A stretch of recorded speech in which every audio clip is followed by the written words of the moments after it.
Welcome to Short View Trading. It's around 9:30 a.m. London time, Tuesday, 2nd of May. Now, what do you want to think about if you're a swing trader of equity index futures? If you want to trade S&P 500 futures and other equity indices on a 1 to 2 week basis, what are the key factors to look at? What do you need to know? And what's the way to go about it? That's what we're going to dig into in this video. So markets have been range bound for a pretty long period of time actually when you're a 1 to 2 week trader. If you look at the S&P 500, look at the futures, the GIP chart we're putting up in front of you now, it's really been in a range throughout April into the 1st of May, and that range of sort of 4100 to 4190 has encapsulated pretty much all the movement we've seen in the index over that time frame. And equally, if you look at the Nasdaq 100, the situation's pretty similar, range bound throughout April as it got into May. But as you'll observe from those charts we put up in front of you now, both indices are right at the top end of those ranges of the past few weeks. But looking more broadly, it's a slightly different picture.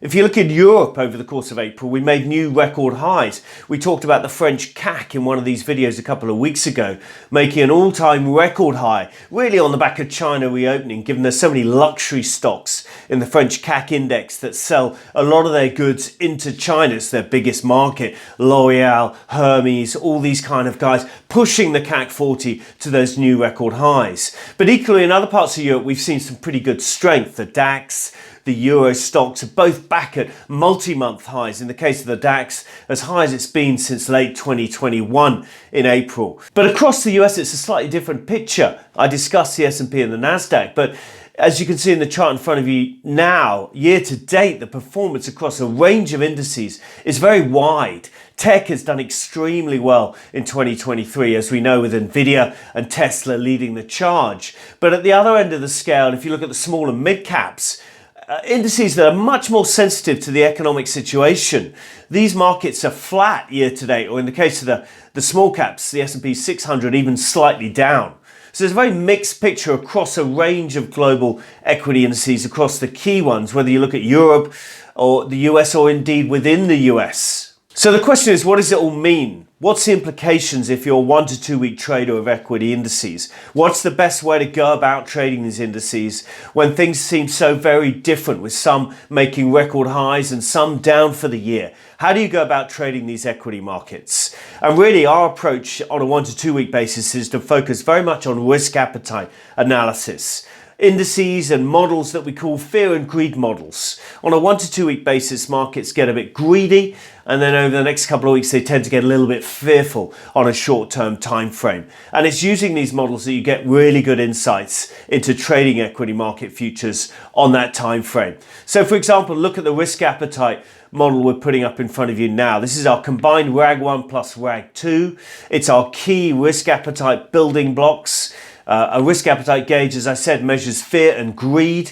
And when you combine them together, you get buy and sell signals at the plus or minus 1 or 2 standard deviation bands. Pretty clear buy or strong buy, sell or strong sell signals. And as you can see from the chart, we had a nice sell signal in early April, reiterated mid-April.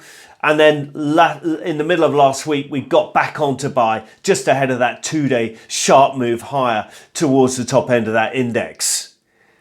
So these models we combine with a whole bunch of other models. We look at put to call ratios, other versions of risk appetite models. We look at volatility, the VIX, the VVIX, all sorts of things that we publish each and every day in our daily rag, about to be renamed the S&P 500 Swing Trader. That product comes out early London time with a recommendation on how to trade S&P index futures, an update on all our models, and some commentary on how the market looks to us and why we're doing what we're doing.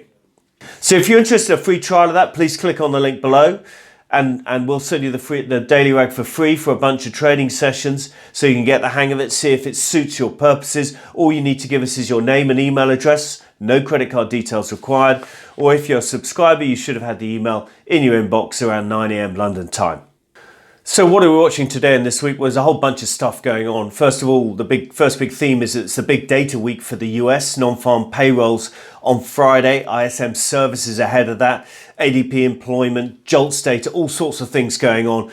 That makes it a big week for US data. Secondly, on top of that, we've got the Fed meeting today, tomorrow, announcing 7 p.m. London time on Wednesday with a Powell press conference at 7:30. The market expects a 25 basis point hike. What really matters is whether we get that pause announced or the language we get in the meeting and so on. So that'll be watched very closely. We've also, thirdly, got the ECB meeting this week on Thursday. Again, also expected to raise. Also a press conference this time from Lagarde, of course. What will the language of that be like, and the tone of that will be closely watched. And then finally, US earnings and European earnings as well continue in earnest this week. In the States, we've had quite a lot of it, but we've got Apple this week and some other bellwethers reporting, as well as some bellwethers across Europe as well. So that's it from us. That's your morning market hit for Tuesday, 2nd of May. Thank you for listening. Please do subscribe to these videos on YouTube. Simply click on the subscribe button and like and follow us on YouTube or other social media, Facebook, LinkedIn, and or Twitter. Thank you for listening. Stay safe. Trade well.